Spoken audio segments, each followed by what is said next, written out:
Hey guys, this is Chris, and this is MMA for you. I'm gonna give you the post-fight analysis for Bellator 33, headlined by Eddie Alvarez versus Roger Arta, and Strikeforce Challengers 11, which is headlined by Bobby Volker versus Roger Bowling.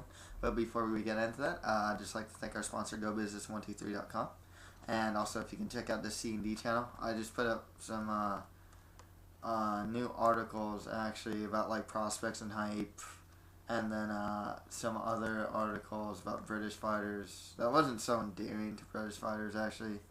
I might have to change that, but not anytime soon. And then of course the strengths and weaknesses of the UFC 121 fighters. That's gonna be that's gonna stay actually. I'm gonna do strengths and weaknesses of the main card fighters of like UFC events and Strikeforce events if possible. I'll try and get that up on the C&D website probably like a week ahead of time, so you can check that out. And if you want to leave any replies or anything, just reply in the bottom of the page or go to the C&D channel at gmail.com. So, yeah, let's go start with Bellator 33. As far as the main card goes, I actually picked, there's 4 fights. The Wilson Hayes versus Davidas Teresavicius fight was not shown. I was actually 4-4 for my picks here. I was pretty happy, actually. I was really happy about Wilson Hayes. He beat Davidas Teresavicius by split decision. That was pretty cool. I didn't really... that was the one pick I was like really unsure about, because it could have gone either way. Obviously shown by a split decision, but I heard it was a pretty plodding fight. I heard it was not very exciting. I didn't get to actually see the fight, but good one for Hayes. Against Teresavicius is actually pretty solid too. So he's beating guys like Mack and Summerser and whatnot. So pretty solid win for Wilson Hayes here. Next fight after that was Rick Hahn defeating Levon Maynard by TKO on the first round. Oh man, Rick Hahn, he looks pretty good. Actually Levon Maynard was actually doing really good against Rick Hahn until that judo throw. I think it's a Sio Naje or something like that.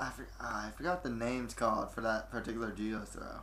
But where he grabbed the arm, and it just looks something straight out of like some action movie, Grab the arm, toss him over his head. The guy looked like he was like winded from the slam, and then just the hammer fist and just like the punches after that just got the TKO victory for Hahn.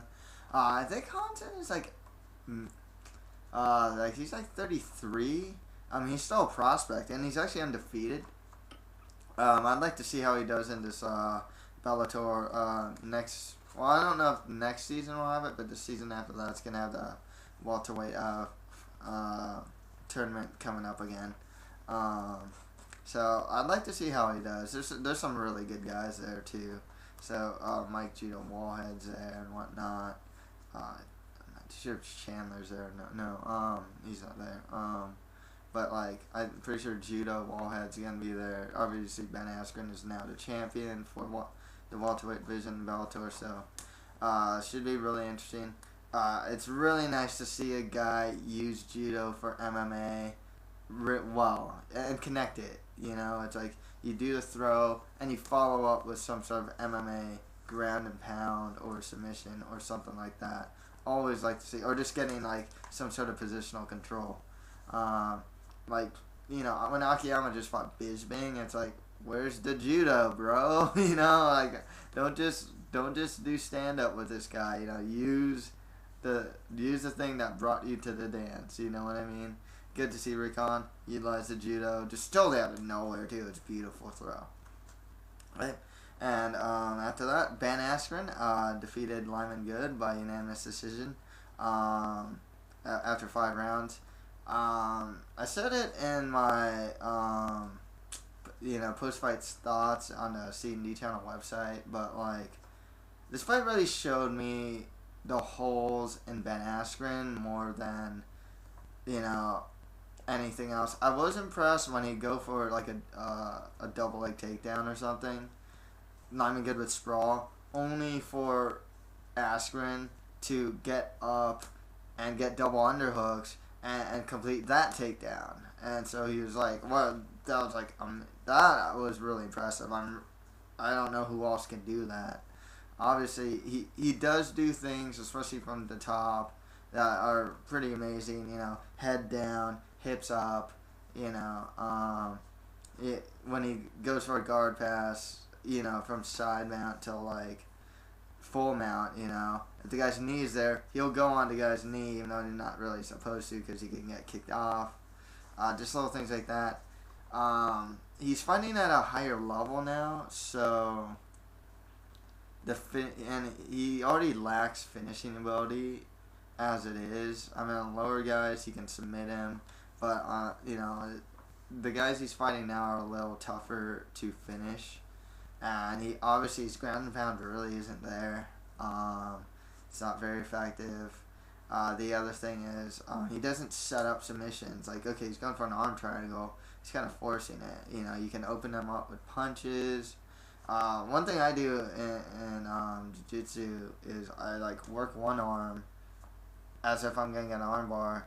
My opponent or like guy I'm rolling with will grab his arm with his other hand, and then as he grabs his arm, I sneak my head underneath his armpit there on the other arm to get the arm triangle there. It's like I go for one arm, go for the other, or something like that. That it doesn't have to be that, but it's just there's some sort of like setup there. And he really didn't set anything up. It seemed like Askren was too worried about holding position more than finishing or really causing much damage, to be honest. Just getting off balance or something. With Good, man, I don't know what you gotta do. He's trying to do like Oompas, like bump him from mount. I don't know. Good kind of looked like he was like content with mount for some reason. He didn't really work the hip escape very much. I didn't see him on his side too much. I don't know why. Maybe because he wanted to avoid the arm triangle, because you can actually open yourself up if you're sideways like that. But I kind of wish he had more sense of like. There was some sense of urgency to get out from the bottom, but after a while, it kind of seemed like. I mean, obviously, it's really hard to get off the bottom of a Ben Askren, but you did get that up kick to the triangle choke, man. I was like, oh my god, he's gonna turn around, and then Askren ended up winning it. Yeah, it's tough to say about Askren, because his stand-up's not very good either. Defensively, he's just not very good.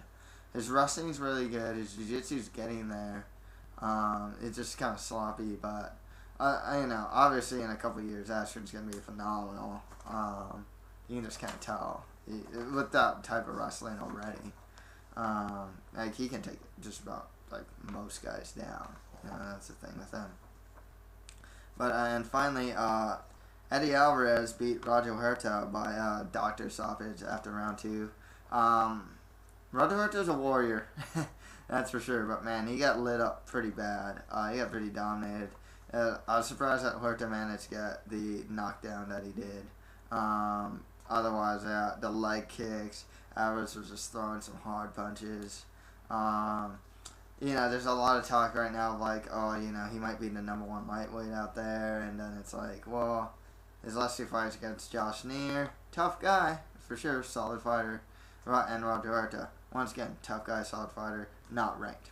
You can't really say he's #1. Could he compete with those guys up there? Yeah, sure. The guy has the skill set.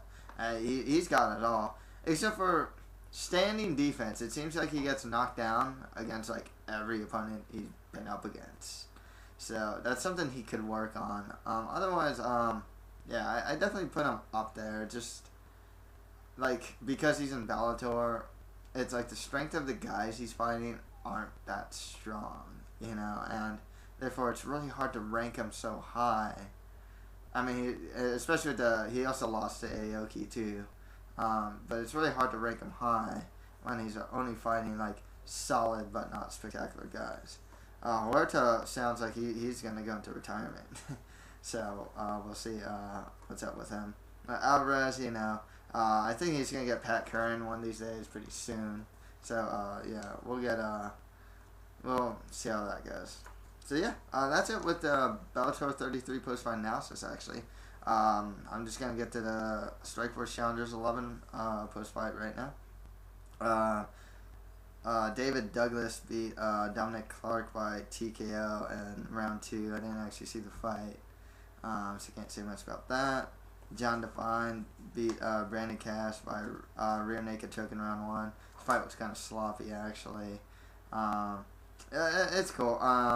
It's always nice for Strikeforce to have more heavyweights. I always like to see just like new John Devine's fought for them before, but I like to see like new guys possibly getting into like the picture, start building a name. So it's kind of cool in a way. I think that's what the Challenger Series does. I think a lot of people have the wrong idea about Challengers. It's like, look at this card. Yeah, it could be so much better, but at the same time, it's kind of like, well, you have a lot of prospects and you have a lot of lower tier fighters getting, national airtime. I mean, you can't really expect much more from the card because it's a prospect building thing. I don't really know. I've heard a lot of complaints about this card. It's just saying, it's underwhelming and stuff. It's like, yeah, well, they have the big shows for a reason. These shows are just meant for those guys. You know what I mean? And then Julia Budd beat Shayna Olsen by TKO in round 2. I actually picked Olsen to win, and Julia Budd just like pretty much like I don't want to say outclassed, but she did almost outclassed her pretty much. It's just she beat her on the floor. Of course, Shayna Olsen was going for some weird lateral drop takedown only to like pull mount on herself. You know what I mean? So it's not very impressive to see that from Olsen. Both these girls fight at 145 with a win here with Julia Budd. There's gonna have this talk of like, oh, she's gonna get Cyborg. She's gonna get Cyborg. It's like, man, you do realize this is her first professional fight. She looks really good. She looks like, and her size too. She looked bigger than Shayna Olsen, but I'm just like, yeah, you gotta hold that off. I mean, their division, Carano's not there. Cyborg's there. They had to get like Jan Finney or Jan Kinney, I forgot her name, to get a Cyborg who's a natural 135er. It's like you don't have much talent in that division right now. I mean, so kind of the thing with Julia Budd that stands out to me is like, how soon are they gonna give her to Cyborg? Because this is their only honestly, I think Aaron Tohel's there, but she's having such a hard time getting a fight in Strikeforce. You're just like, I'm kind of thinking, wow, they got this Julia Budd. She looks good size, good skill set. Mainly a striker, actually, but she showed off a ground game. That was pretty cool. That looked like it was getting there, actually. But then, you just got to think, well, they don't have that much talent there. They're probably going to match Cyborg versus Budd a lot sooner than later, and it's kind of unfortunate, but it is what it is at the same time. 145 women's division just is not that big right now, so I mean, it kind of is what it is. I mean, we'll see. Maybe they won't push Julia Budd like super crazy fast, but maybe they will. I mean, there's really not this like huge amount of talent like they have in like 135. They actually have a good amount of talent. So yeah, that's it for part 1 of this post-fight analysis. So just join me for part 2. Thanks.